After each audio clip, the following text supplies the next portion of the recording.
En octobre 2020, la Commission européenne a présenté sa stratégie de rénovation énergétique des bâtiments dans le cadre du Pacte vert pour l'Europe.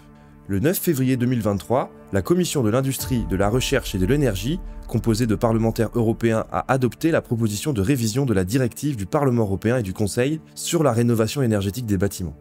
Dans ce texte figurent plusieurs objectifs aux délais surréalistes et inatteignables. Les nouveaux bâtiments devront tous être exempts d'émissions à partir de 2028 et les nouveaux bâtiments occupés, exploités ou détenus par des autorités publiques à partir de 2026. Tous ces bâtiments devront également être équipés de panneaux solaires d'ici 2028. Les bâtiments résidentiels devront atteindre au moins la classe de performance énergétique E d'ici 2030 et D d'ici 2033. L'interdiction des combustibles fossiles, le pétrole, le gaz naturel et le charbon dans les systèmes de chauffage d'ici 2035.